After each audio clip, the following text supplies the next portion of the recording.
लालू जी क्या कह रहे हैं? भगवान करे वो स्वस्थ रहे। लेकिन मुझे आश्चर्य होता है, वो कहते हैं कि पिछड़ों का सभी आरक्षण मुसलमानों को दे देना चाहिए। ये तो गाली दे रहे हैं जी, संविधान का मखौल उड़ा रहे हैं। ये कांग्रेस और आरजेडी या धर्म के आधार पर आरक्षण की घोषणा करके देश के विभाजन के आधार रखना चाहते हैं। क्या आप इसको स्वीकार करेंगे? क्या ये जो पाकिस्तान का राग अलापने वाले लोग हैं ना, उन लोगों से बोलिए कि भाई अगर पाकिस्तान से इतनी ही स्नेह है, इतना ही प्यार है, तो भारत पे बोझा मत बनो, पाकिस्तान जाओ। कांग्रेस क्या कहती है? कहती एक झटके में गरीबी हटाएंगे। कैसे हटाएंगे? क्योंकि दादी ने नारा दिया तो पोता भी वही नारा रट रहा है 54 वर्ष के बाद भी। कांग्रेस के लोग कब्जा करेंगे, यानी इनके अंदर औरंगजेब की आत्मा घुस गई है, जो जजिया कर लगाना चाहते हैं विरासत टैक्स के नाम पर। क्या ये जजिया कर स्वीकार करेंगे? क्या पूरा चुनाव तो अब राम भक्तों रामद्रोहियों के बीच में आ गया है। आ गया है ना? आ गया है ना?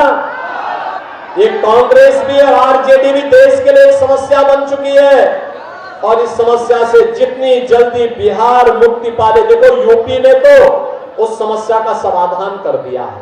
लालू जी के ही शागिर्द उत्तर प्रदेश में भी है, और उन लोगों को हम लोगों ने एकदम सही जगह पे बिठाया हुआ है कि बहनों और भाइयों, इस बिहार को कांग्रेस और आरजेडी के इस गठबंधन ने कहां पहुंचा दिया था। बिहार के लोगों के सामने, बिहार के नौजवानों के सामने पहचान का संकट खड़ा हो गया। हमें दुख होता है कि जो बिहार अपनी बुद्धि से अपनी बुद्धिमत्ता से देश को दिशा देने की सामर्थ्य रखता है, वह बिहार पहचान के लिए तरस रहा था। इन लोगों ने माफिया और अपराधियों को पनपा करके क्या स्थिति बिहार की कर दी थी। और बहनों और भाइयों, आज आप देख रहे होंगे यूपी में, यानी केंद्र में भी बीजेपी और यूपी में भी बीजेपी की सरकार आई। अयोध्या में रामलला का भी विराजमान हो गया। और आप देखते होंगे उत्तर प्रदेश में हमने माफियाओं को कहां पहुंचाने का काम किया है। तो बड़े बड़े माफिया थे जो पहले सत्ता का संचालन करते थे, बड़े बड़े दंगे करवाते थे। रामनवमी में दंगा, होली में दंगा, दीपावली में दंगा, जन्माष्टमी में दंगा, शिवरात्रि में दंगा, जो भी पर्व है छठ पे दंगा। तो हम लोगों ने भी तय किया, मैंने कहा अगर मुझे मोदी जी ने यूपी की बागडोर सौंपी है तो इन दंगाइयों को रसातक को जरूर पहुंचाऊंगा। और बहनों और भाइयों, आज आप देखते होंगे अब यूपी में पिछले 7 वर्ष में एक भी दंगा नहीं हुआ। कोई दंगा नहीं, कोई कर्फ्यू नहीं, ये सब समाप्त। दंगा भी समाप्त, कर्फ्यू भी समाप्त, और वहां पर माफिया भी समाप्त। अब महोत्सव होते हैं, महोत्सव, दीपोत्सव अयोध्या में, रंगोत्सव मथुरा में, देव दीपावली काशी में, और आपको अयोध्या में, काशी में, विंध्यवासिनी धाम में जाने का अवसर प्राप्त होता होगा। आज आप देखते होंगे जैसे अयोध्या तो ऐसे लग के जैसे त्रेता युग की अयोध्या साक्षात उतर आई हो। बहनों और भाइयों, ये कांग्रेस और आरजेडी बिहार को फिर से कहां पहुंचाना चाहती है, किसी से छुपा हुआ नहीं है। जब भारत आज डिजिटल युग में जा चुका है, ये बिहार को लालटेन युग में ले जा रहे हैं। क्या लालटेन युग में ले जाएंगे? क्या ले जाएंगे? क्या? और जो गिर रहा था वो भी कह रहे थे, लालू जी क्या कह रहे हैं? भगवान करे वो स्वस्थ रहे। लेकिन मुझे आश्चर्य होता है वो कहते हैं कि पिछड़ों का सभी आरक्षण मुसलमानों को दे देना चाहिए। ये तो गाली दे रहे हैं जी, संविधान का मखौल उड़ा रहे हैं। बाबा साहब भीमराव अंबेडकर जिस संविधान के शिल्पी थे, जिस संविधान सभा के अध्यक्ष डॉक्टर राजेंद्र बाबू थे, और संविधान की खिल्ली लालू जी जैसे लोग उड़ाने का काम कर रहे हैं। कहते हैं सभी आरक्षण। बाबा साहब भीमराव अंबेडकर ने कहा था भारत की संविधान सभा में कि धर्म के आधार पर कभी आरक्षण नहीं हो सकता, क्योंकि धर्म के आधार पर देश का विभाजन हुआ था। एक कांग्रेस और आरजेडी या धर्म के आधार पर आरक्षण की घोषणा करके देश के विभाजन के आधार रखना चाहते हैं। क्या आप इसको स्वीकार करेंगे क्या? और दूसरी खतरनाक चाल इनके द्वारा क्या चली जा रही है? वह चली जा रही है, देखो गरीबी तो कांग्रेस से लोग हटा नहीं पाए। कांग्रेस गरीबी हटाने का मॉडल देखना हो तो मोदी मॉडल देखो। बहनों और भाइयों, 80 करोड़ लोग फ्री में राशन की सुविधा का लाभ प्राप्त कर रहे हैं देश में, 4 वर्ष से लगातार कर रहे हैं। और कांग्रेस और आरजेडी के समय में गरीब भूख से मरता था, तवा के भाव में दम तोड़ता था। आज 80 करोड़ लोग फ्री में राशन, 60 करोड़ लोग आयुष्मान भारत की कार्ड की सुविधा, 12 करोड़ अन्नदाता किसानों को किसान सम्मान निधि, 12 करोड़ घरों में शौचालय का निर्माण, 10 करोड़ घरों में उज्ज्वला योजना का कनेक्शन और 4 करोड़ लोगों को प्रधानमंत्री आवास मिल गया है। और मोदी जी ने घोषणा की है 70 वर्ष से ऊपर के हर एक बुजुर्ग को प्रतिवर्ष 5 लाख रुपए की स्वास्थ्य की सुविधा उपलब्ध करवाएंगे, फ्री में उपलब्ध करवाएंगे। मोदी जी ने घोषणा की है कि अगले 5 वर्ष में बाकी बचे हुए सभी पात्र लोगों के लिए एक आवास उपलब्ध करवाएंगे। मोदी जी ने घोषणा की है कि हम आने वाले समय में फ्री बिजली उपलब्ध करवाने के लिए हर घर पे सोलर पैनल लगाएंगे और उस पैनल से आप बिजली से पैसा भी कमाएंगे और फ्री बिजली भी प्राप्त होगी।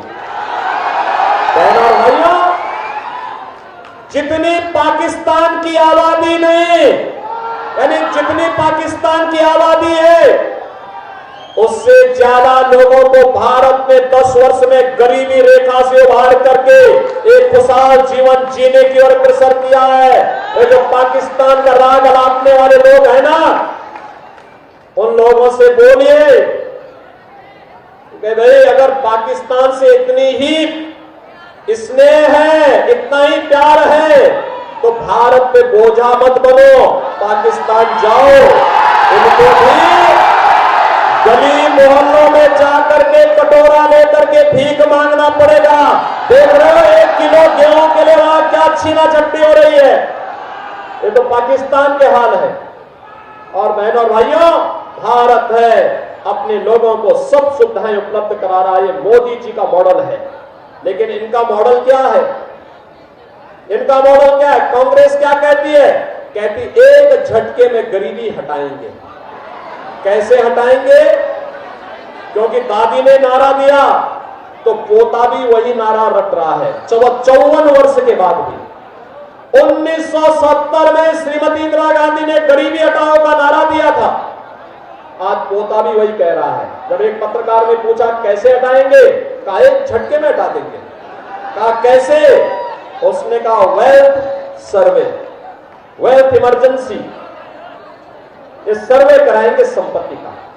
आपके बाप दादों की जो कमाई होगी, आपके पिताजी ने, आपके बाबा ने कोई जमीन का टुकड़ा खरीदा होगा, 1 बीघा, 2 बीघा, 4 बीघा, कोई जमीन ली होगी, कोई आपको पुश्तैनी जमीन मिली होगी, उसमें कांग्रेस और आरजेडी के गुंडे आएंगे, कहेंगे कि भाई अब तो इनकी सरकार आ गई है, इसमें से 50% आधी प्रॉपर्टी अब ये सरकार की हो गई है, अब इसमें कांग्रेस के लोग कब्जा करेंगे। यानी इनके अंदर औरंगजेब की आत्मा घुस गई है, जो जजिया कर लगाना चाहते हैं विरासत टैक्स के नाम पर। क्या ये जजिया कर स्वीकार करेंगे क्या? स्वतंत्र भारत में औरंगजेब की आत्मा वालों को आप जीवित करने देंगे क्या? बहनों और भाइयों, ये चुनाव भारतीय जनता पार्टी के लिए, जेडीयू के लिए, लोक जनशक्ति पार्टी के लिए और हमारे अन्य सहयोगी दलों के लिए आत्मनिर्भर और विकसित भारत को बनाने का चुनाव है। आत्मनिर्भर भारत का मतलब हर नौजवान आत्मनिर्भर, उसके हाथ को कार्य होगा, हर किसान खुशहाल होगा, हर बेटी और बहन सुरक्षित भी होगी और सम्मानजनक आर्थिक स्वावलंबन की ओर आगे बढ़ेगी। समाज का हर तबका आत्मनिर्भर होगा और विकसित भारत की संकल्पना को आज साकार करने के लिए मोदी जी को तीसरी बार फिर से देश का प्रधानमंत्री बनाना है। और मोदी जी को प्रधानमंत्री बनाना है तो छपरा सारण पर कमल खिलाना है और इसके लिए मोदी जी को भारी बहुमत से विजयी बनाना है। सहमत हैं? सहमत हैं? सहमत हैं? बहनों और भाइयों, पूरा चुनाव तो अब राम भक्तों रामद्रोहियों के बीच में आ गया है। आ गया है ना? आ गया है ना? देखो क्या कहते हैं सब ये रामद्रोही, कहते हैं राम मंदिर बेकार बना है। कांग्रेस के एक बुद्धिदाता है, कहते हैं राम मंदिर भारत में बनना ही नहीं चाहिए था। तो हमने कहा कहां बनना चाहिए था? कहना था भारत में नहीं बनना चाहिए था। अरे हमने कहा बताओ तो राम मंदिर अयोध्या में भारत के अंदर नहीं बनता तो कहां बनता? कहता इससे भारत की इमेज खराब हुई है। वाह, हम अपने मुक्तिदाता का, अपने ईश्वर का, अपने इष्ट का मंदिर बनाए, उनकी जन्मभूमि पर बनाए। ये भी कांग्रेस के लोगों को बुरा लगता है, आरजेडी वालों को बुरा लगता है। बहनों और भाइयों, ये देश के लिए सेम समस्या है। ये कांग्रेस भी और आरजेडी भी देश के लिए एक समस्या बन चुकी है और इस समस्या से जितनी जल्दी बिहार मुक्ति पाले, देखो यूपी ने तो उस समस्या का समाधान कर दिया है। आपने देखा होगा कांग्रेस के वहां मात्र 2 सदस्य हैं विधानसभा में और लोकसभा में पिछली बार 1 था, इस बार वह भी नहीं रहेगा। लेकिन मैं आपसे कहने के लिए आया हूं, लालू जी के ही शागिर्द उत्तर प्रदेश में भी हैं और उन लोगों को हम लोगों ने एकदम सही जगह पे बिठाया हुआ है कि भाई देखो, बहुत बोलना नहीं है, बहुत करना नहीं है, हलचल बहुत नहीं होनी है, क्योंकि जिन माफियाओं को पहले शागिर्द बनाते थे अब वे जन्नत के नहीं जहन्नुम के अधिकारी बन चुके, जा चुके हैं। अब उनके लिए कोई जगह नहीं बची है, इसलिए अब बहुत ज्यादा उछल कूद करने की आवश्यकता नहीं है। अब तो राम भक्तों, राष्ट्र भक्तों की बारी है और विकसित भारत निर्माण के लिए हम सबको मिलकर के कार्य करना है। आप सभी बिहारवासी भी सहमत है ना? सारण और छपरा वासी भी सहमत है ना? नए भारत का नया बिहार बनाना है ना? तो इसके लिए एक सीट जीतना होगा और इसके लिए छपरा और सारण लोकसभा सीट पर राजीव प्रताप रूडी जी को चुनाव विजयी बना के भेजना होगा। बना के भेजेंगे, घर घर जाएंगे, एक एक वोट को मतदान केंद्र पे लेके जाएंगे, किसी के बहकावे में तो नहीं आएंगे और सबको बोलेंगे ना कि जो राम को लाए हैं, जो राम को लाए हैं। YouTube पर सब्सक्राइब और Facebook पर लाइक जरूर करें।